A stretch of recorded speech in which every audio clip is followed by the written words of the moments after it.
Hello and welcome into this week's ARCA Series Rewind Show and the final of 2020. As always, I'm your host, Garth Allen. Thank you once again for joining me today. If this is your first time catching a Racing News Now video, we're currently in our hashtag Race to 1K. If you haven't done it already, go down below, hit that subscribe button. It's free to do. The quicker we get to 1,000 subscribers, the quicker YouTube will let us do mobile live streaming, which will vastly improve both the quality and quantity of coverage we're able to give you when we get back to the track. Fingers crossed. That is Daytona 2021. We'll see what the situation in the world is at that point, but that's what we're shooting for at this point. Let's talk about the final ARCA race of 2020. The ARCA Series West finale at the Phoenix Raceway. The Arizona Lottery 100 laps, 100 miles around the mile. Phoenix Raceway in Avondale, Arizona. This race was crazy. We had so many things happening right at the start of the race. Then we had a pretty good long green flag stretch in the middle of the race, broken up only by the scheduled break at lap 50 in the middle of the race for pit stops. Other than that, we had a pretty good green flag stretch from, I'd say, like lap 25 or 30 up until 70-ish. We'll have a clearer picture of that when we get to the caution report. But there was a pretty good stretch in there. Outside of that scheduled break, there really weren't any cautions. But we had a lot of cautions early on, and then a lot of cautions late that set up a very dramatic finish to this race and changed the complexity of this race very quickly late in this race. Now, one driver, you'll see when we get to the lap leader graphic that David Gilliland dominated this race, but on one of those restarts late in the race, he got a penalty for changing lanes before the restart. He dipped down below the yellow line that separates the racetrack from the apron because everybody was always fanning out on those restarts. He did it just a tad bit too early on one of these restarts, got a penalty, got sent to the back. Alright, so let's look at your caution report for this race. Remember, your championship battle in this race. Jesse Love came into this race leading Blaine Perkins by 14 points. All Jesse Love had to do was basically get a top 14 finish if Blaine Perkins didn't win and he won the championship, which it seemed like throughout most of the day, neither one of them were super fast in this race. So that's something to keep an eye on here as we get into the caution report. First one came at lap number 3 as Chris Wright and Gio Scelzi got together, actually ripped the left side of the windshield off Gio Scelzi's car. It was like ripped up towards the sky, like out of the car. Craziest thing I've seen in a long time. We've seen some crazy wrecks in ARCA this year with cars destroyed in ways I didn't think was possible, but here's yet another one, and we really never even saw what happened between these two because Track Pass didn't have any kind of a real replay. By the time they got to the replay, the wreck had already basically happened at that point. And then Todd Souza and Blaine Perkins spun trying to avoid this. Neither one of them made any contact with anything though, so really shouldn't have been an issue for either one of them. But remember, Blaine Perkins is a championship contender, so this set him back even more early in this race. Even after starting in 18th, set him back even further from that because this was one of the bigger West fields we've had this year with 27 cars, so he had a ways back to go even from 18. Lap number 8, Takuma Koga got into the wall in turn 1. Lap 12, right on the green flag of that caution. Bridget Burgess got in the wall in turn 2, and then we had that long stretch there in the middle of the race that was only broken up by the break at lap 51. Next caution for an incident came at lap 74 as Jack Wood got spun by Howie DiSavino in turn 2. He backed it into the wall pretty hard, and that would be the end of his day. Lap 88, the 12 of Chris Hacker wrecks in turn 4, and lap 93. After a crazy restart, contact made with another car, Sam Mayer blew the left rear tire and pancaked the right side of the car into the wall. Lap leaders on the day, David Gilliland led 23 laps in this race, while Ty Gibbs led 77 laps on the day. Ty Gibbs dominated the race. David Gilliland, the only other driver to spend time out front. But remember, David Gilliland had that penalty late in the race on a restart for jumping below the yellow line onto the apron too soon, Would he be able to come back from that, or would Ty Gibbs go back-to-back in this race? Remember, he won this race last season. Who would come out on top in this race? Would it be the youngster Ty Gibbs or the wily veteran David Gilliland? It would be David Gilliland. 1-for-1 this season in the ARCA Series West, his only West Series start this season, and he came home with the victory. Great day for David Gilliland. Nice to see him out there still able to be competitive and able to run really well in these races. Kudos to him for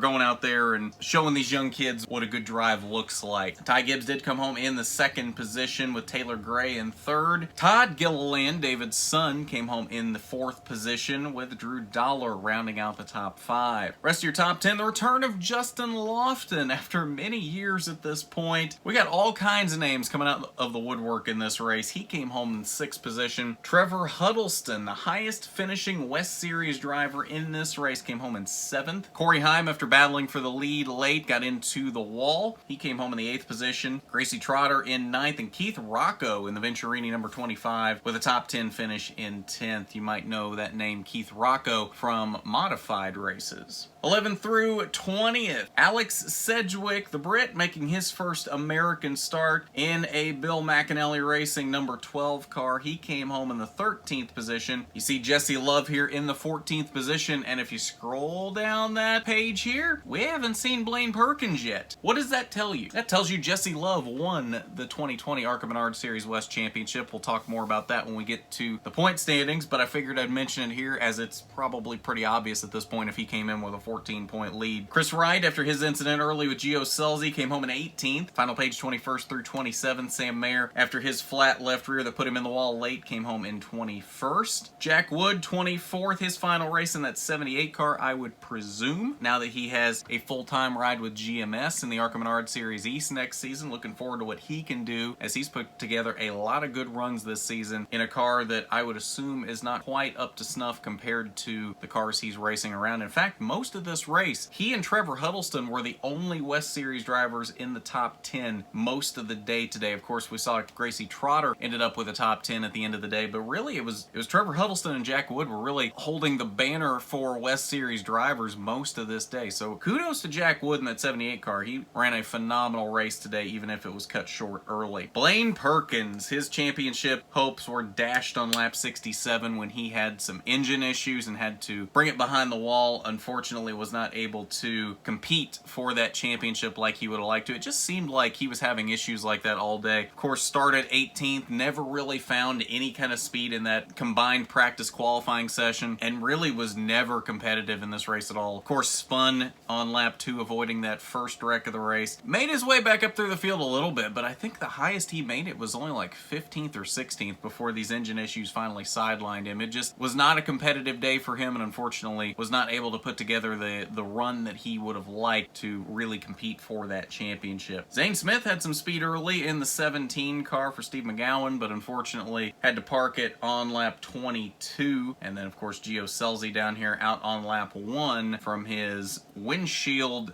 tearing accident. That is your results from the Arizona Lottery 100. Working on our Jesse Love Championship interview. We'll have that coming up here in the next couple days.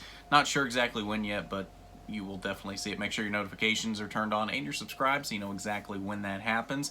Going to work on a David Gilliland interview as well. Again, not sure when and if that will happen, but if it does, you definitely need to have your notifications turned on so you see that. All right, so let's take a look at your final point standings for the 2020 ARCA Series West season. Of course, we already mentioned Jesse Love. 3 wins on the season, 9 top 5s, 10 top 10s, and he came home with the championship. A fantastic season for Jesse Love, capping it off with that championship, 25 points ahead of Blaine Perkins. Blaine Perkins, not too bad of a season either. He also had 3 wins, 8 top 5s, and 9 top 10s. You see Gracie Trotter there in third, almost caught up to Blaine Perkins after his bad day today, only 6 points shy of picking up second in the points. She had a pretty good season herself. In fact, only 1 win, 7 top 5s, and finished top 10 every race this season. The only driver, mind you, in ARCA Series West competition to finish top 10 every race this season. So kudos kudos to Gracie Trotter for being incredibly consistent this season and making history with that win at Vegas. A great season for her to start her career into the ARCA and NASCAR world, and I expect many more great things out of her going forward. This was just the beginning, I think. Trevor Huddleston actually jumped a spot in this race over Gio Scelzi to finish 4th in the standings, 41 points off the lead. Todd Souza there in 6th. Takuma Koga ended up in 7th. He and Bobby Hillis actually each gained a spot after this race because Holly Holland was not in Phoenix, so she dropped all the way to 9th at the end of the season. Then Bridget Burgess with a top 10 finish in points. She came home 10th, 230 points off the lead, even with missing 2 races this season. That's your final point tally for the ARCA Menard Series West in 2020, and I believe that will do it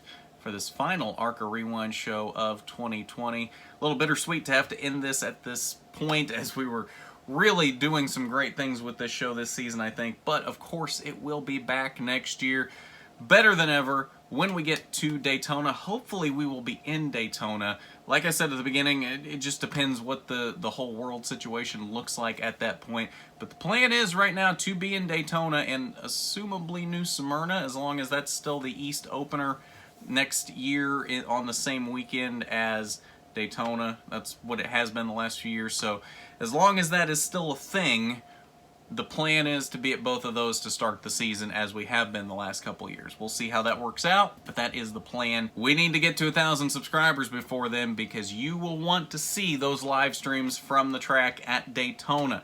So tell your friends, tell your parents, whoever you think might be interested in racing news now here over the off season. That way we're at 1,000 subscribers by then, because I know you're going to love it when we hit that point. And we're not going away over the off-season either. Episodes of Your Next Favorite Driver still coming up over the off-season. I've got many episodes of that here in the can for you as well. So definitely a lot of drivers for you to get to know here over the off-season while there's no racing on track. We'll still have our NASCAR Heat live streams.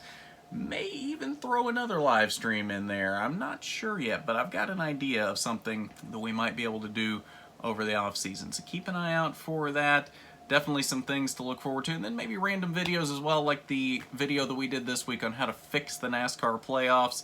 If you haven't seen that, go check that out. That was hopefully a very enlightening video on a way to appease everybody with the NASCAR playoffs after the things that happened this season with Kevin Harvick not making the championship four. But I think that is going to about do it. So thank you as always to our Patreon supporter, Regional Manager William Holmes. Thank you as always for your support. It is greatly appreciated. If you would like to be a patron of RNN, the link is down below in the description, patreon.com/racingnews now. Not required by any means, but it is greatly appreciated when you want to support RNN in that way. And there's also a link down below in the description to RNN's new Discord server. We've had a few people hopping on there lately. There's been some great discussions going on in there and other things of that nature. So if that's something you're interested in, it doesn't cost anything. Just hit that link, accept the invite, and you'll be able to chat with others here in the RNN community about racing and whatever else you may want to talk about. It's been a great time in there. I try to pop in there at least once a day to chat with everybody.